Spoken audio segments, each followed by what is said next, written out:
Good morning, class 11th students.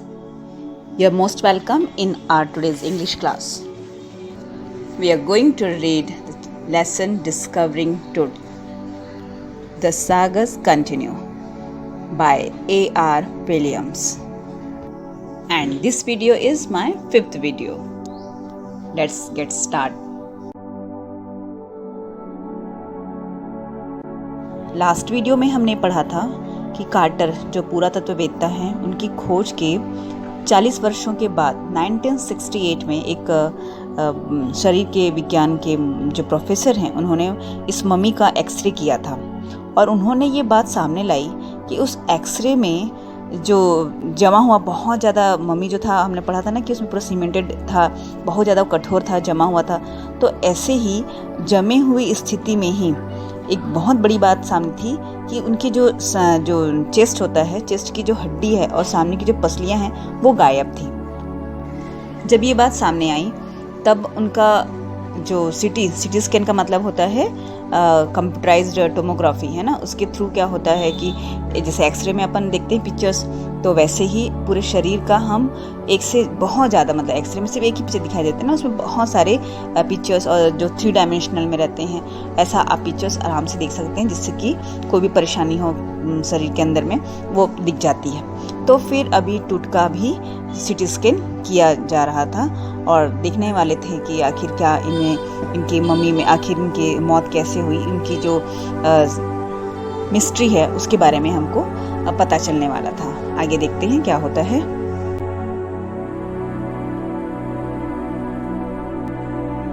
Amenhotep III, Tut's father or grandfather, was a powerful pharaoh who ruled for almost 4 decades. Decades means दशक, तो 4 decades at the height of the 18th dynasty's golden age. तो यहाँ पर जो एमेनहोटेप तृतीय हैं ये बता रहे हैं कि जो टुट के जो दादा हैं और उनके पिताजी हैं वो बहुत ही शक्तिशाली फराह थे और उन्होंने 18th सेंचुरी की बात है, 18th डायनेस्टी है ना, उनके राजवंश जो 18वें राजवंश के, वो 18वें स्वर्ण युग के बोलना चाहिए क्योंकि वो गोल्डन एज लिखा हुआ है ना, तो 18वें स्वर्ण युग की जो चरम सीमा होती है जिसमें कि वो बहुत ज़्यादा पावरफुल बताया गया है, पर उन्होंने लगभग 4 डिकेड्स मतलब 4 दशक तक उन्होंने शासन किया था उनके दादा और उनके पिताजी ने।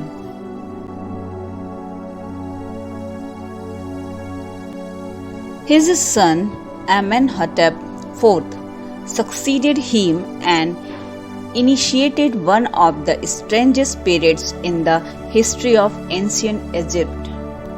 और उनके पुत्र एमेनहोटेप IV जो चतुर्थ बोलते हैं ना, उनका उत्तराधिकारी बने और उन्होंने ये जो एमेनहोटेप IV है उन्होंने पूरे जो एंशियंट का मतलब प्राचीन, इजिप्ट को हम लोग मिस्र पहले बोलते थे ना, तो प्राचीन मिस्र के इतिहास में उन्होंने सर्वाधिक बहुत ज़्यादा एकदम स्ट्रेंज मतलब विचित्र युग की एक शुरुआत की थी। इनिशिएट करना मतलब उसका शुरुआत करना।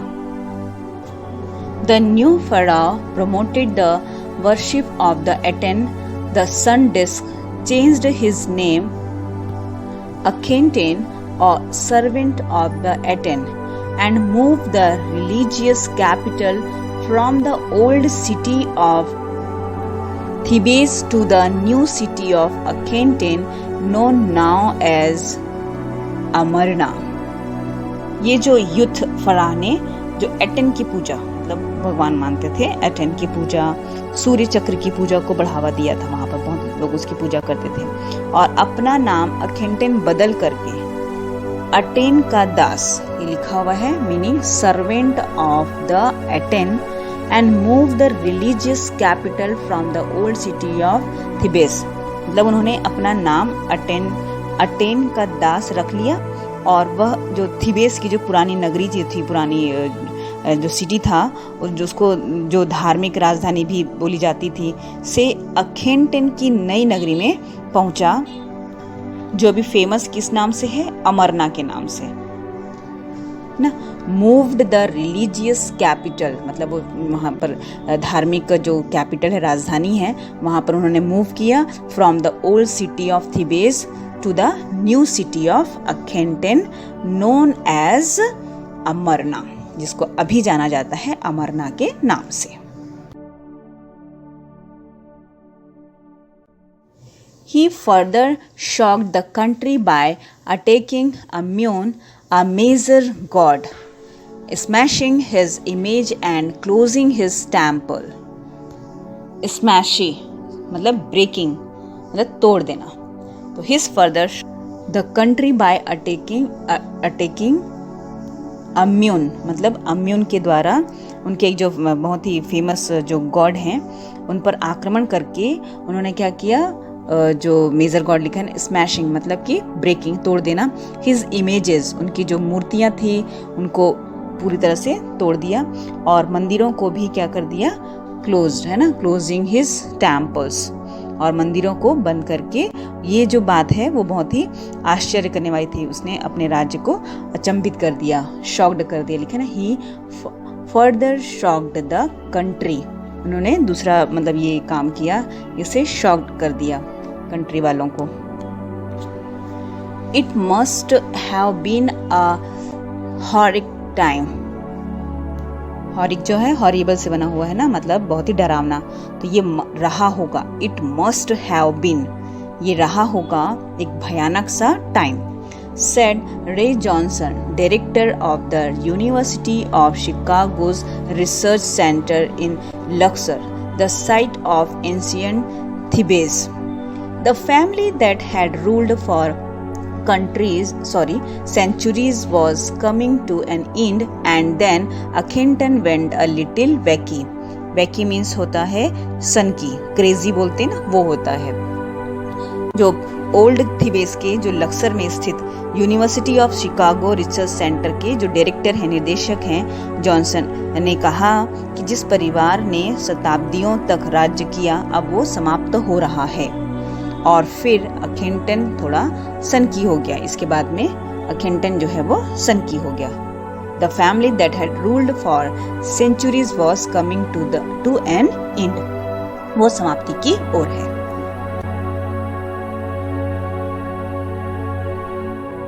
After Akhenaten's death, a mysterious ruler named Amenkhare appeared briefly and existed with hardly a trace. और अखेंटन के डेथ के पश्चात स्मेनखरे नामक एक रहस्यमय, मिस्टीरियस लिखा है, रहस्यमय शासक कुछ काल तक दिखाई दिए। And then a very young Tutankhaten took the throne. King Tut, as he is widely known today.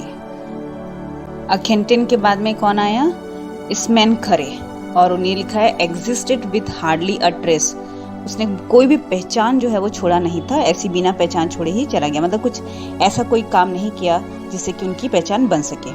और तब फिर आया एक बहुत ही यंग टुटनखरे, है ना, मतलब ये जो नाम है ये अपने समय में काफ़ी फेमस हुए, और इसलिए लिखा हुआ है कि इन्होंने जो युवा जो टुटनखातेन ने सिंहासन जो है, थ्रोन का मतलब सिंहासन होता है ना, उनको संभाला, जिसे आज बहुत ही वाइडली का मतलब व्यापक तौर पर टुट के नाम से जाना जाता है। The king Tut as he is widely known today.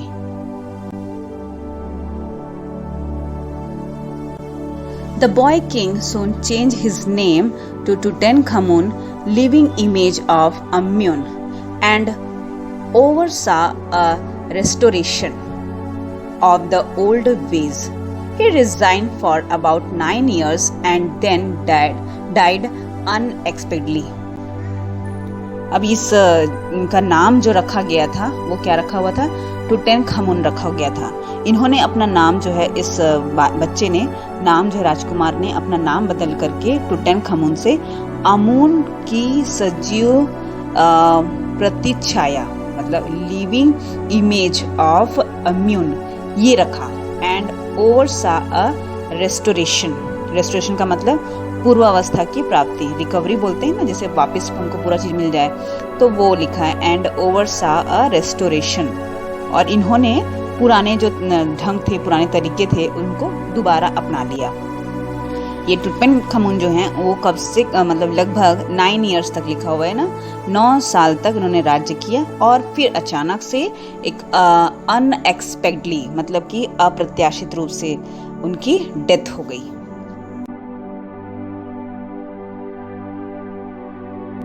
Regardless of his fame and speculation about his fate, Tut is one mummy among many in Egypt. How many? No one knows. Regardless of his fame, fame मतलब प्रसिद्धि, जो टुट की जो प्रसिद्धि थी और उनके भाग्य संबंधी जो अटकलें थे, स्पेकुलेशन अबाउट हिज फेट मतलब भाग्य।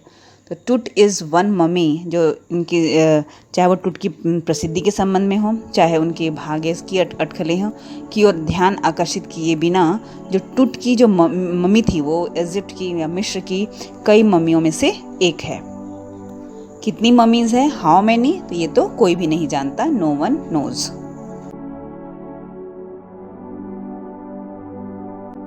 The Egyptian Mummies Project, which began an inventory in late 2003, had recorded almost 600 so far and is still counting. अब क्या हुआ कि जो मिस्र की जो मम्मी है उसकी काउंटिंग की जाएगी, आखिर कितनी मम्मी है वहाँ पर करके। तो इस जो प्रोजेक्ट है इसके अंतर्गत जब 2003 में इसकी जो काउंटिंग की गई तो लगभग वहाँ पर 600 मम्मीज हैज़ रिकॉर्डेड, करीबन 600 मम्मी जो है वो रिकॉर्ड हो चुका था, और अभी भी उसकी काउंटिंग जो था स्टिल मतलब अब भी है ना, उसकी काउंटिंग जो है वो चल रही है।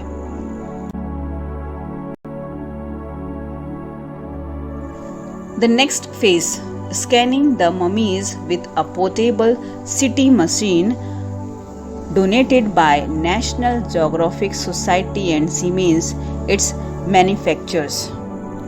सिटी मशीन हमने बताया था इसके पहले भी, इसका फुल फॉर्म क्या होता है, कंप्यूटराइज्ड टोमोग्राफी मशीन। इसको जो है जो नेशनल ज्योग्राफिक सोसाइटी है, राष्ट्रीय भौगोलिक समिति एंड सीमेंस, इन्होंने इनके जो निर्माता कंपनी है उन्होंने इसको दान किया था। और ये जो पोर्टेबल सिटी मशीन जो होता है द्वारा इसके थ्रू मतलब जो ममीज़ का जो है बहुत ही माइक्रोज में जो ऑब्जर्वेशन जो निरीक्षण जो है वो किया जा सकता था आसानी से। King Tut is one of the first mummies to be scanned in death as in life, moving regally ahead of his countrymen. जो राजा टुट हैं उनकी मम्मी सर्वप्रथम जांच करने वाली मम्मी में से एक है। Tut is one of the first mummies to be scanned, मतलब कि उनकी जांच जो है सीटी स्कैन के द्वारा की जानी है। तो ये उनकी मतलब जितने भी अभी स्टार्टिंग हुआ है तो सीटी स्कैन के माध्यम से जांच जो है राजा टुट की पहली सीटी स्कैन के द्वारा जांच थी।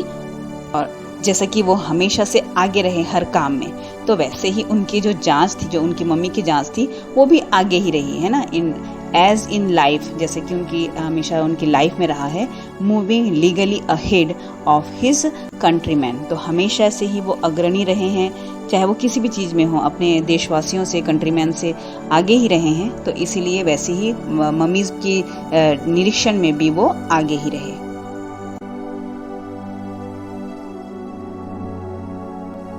A CT machine scanned the mummy head to toes, creating 1,700 digital X-rays image in cross-section.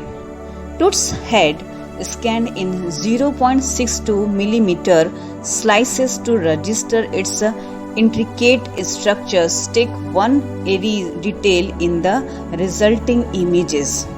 अब हमने बताया था कि सीटी स्कैन के माध्यम से जैसे हम एक्सरे में एक इमेज ले सकते हैं, तो सीटी स्कैन के थ्रू बहुत सारे इमेजेस जो हैं हम प्राप्त कर सकते हैं। तो एक सीटी स्कैन ने 1700 digital cross sectional X ray images का निर्माण करते हुए मम्मी जो है उनकी का सिर से लेकर के हेड से लेकर के टोज मतलब पैर के अंगूठे तक का पूरा स्कैनिंग उसने मतलब सीटी स्कैन के द्वारा किया गया।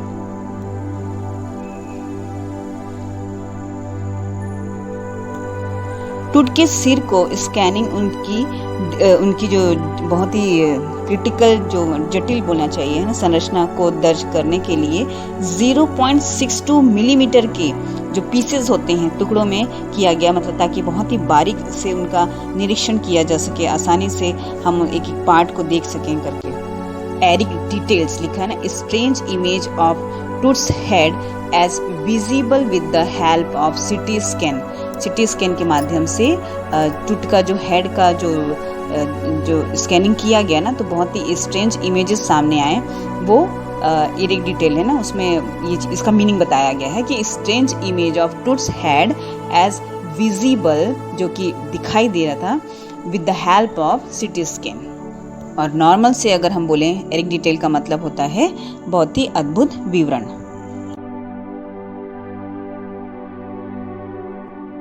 With Tut's entire body similarly recorded, a team of specialists in radiology, forensics, and anatomy began to probe the secret that the winged goddess of a gilded burial shrine protected for so long.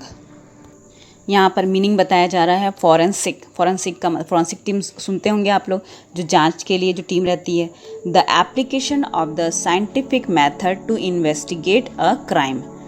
और anatomy का मतलब the branch of science which deal with the bodily structure of humans, animals and other living being. ये science की एक branch है जिसमें हम इनके बारे में डिटेल में बॉडी स्ट्रक्चर जो है वो जानते हैं। बरियल मतलब दफनाना, बरी द डेड, जो भी डेड बॉडी रहती है उसको दफनाना। और श्रेन का मतलब हॉली प्लेस। इस पूरे जो टूट की जो एंटायर बॉडी थी, एंटायर मतलब संपूर्ण, तो पूरी जो बॉडी है उसको रिकॉर्ड किया गया। जब उनका सीटी स्कैन किया गया तो टूट के संपूर्ण शरीर की जो भी विवरण आया, जो भी डिटेल आया, उसको रिकॉर्ड किया, रजिस्टर में दर्ज किया गया। और रजिस्टर में दर्ज करने के बाद जो रेडियोलॉजी, जो वैज्ञानिक फॉरेंसिक और जो भी एनाटॉमी वाले मतलब कि शरीर रचना विज्ञान के विशेषज्ञों की एक जो पूरी टीम ने इस रहस्य की जांच पड़ताल अच्छे से की। उन्होंने आखिर देखा कि क्या परेशानी है इनके, पूरा चेक किया उन्होंने, और जिसका संरक्षण जो है एक बहुत ही हॉली मतलब कि पवित्र है ना, हॉली प्लेस, श्रेन मतलब है ना, जो पवित्र मकबरे की पंखों वाली देवियाँ कर रही थी। विंग्स गॉडेस लिखा है ना, सीक्रेट का मतलब होता है गुप्त रूप से। और दैट द विंग यहाँ पर है the anatomy began to probe the secret that wings goddess of gilded burial shrine protected for so long, जिसका संरक्षण जो है अभी तक, इसका संरक्षण जो है वो पवित्र मकबरे की पंखों वाली देवियाँ जो हैं वो कर रही थी। इनका रेडियोलॉजी, वैज्ञानिक फॉरेंसिक और एनाटॉमिक साइंस के जो स्पेशलिस्ट हैं उन्होंने उनकी जांच पड़ताल शुरू की अभी।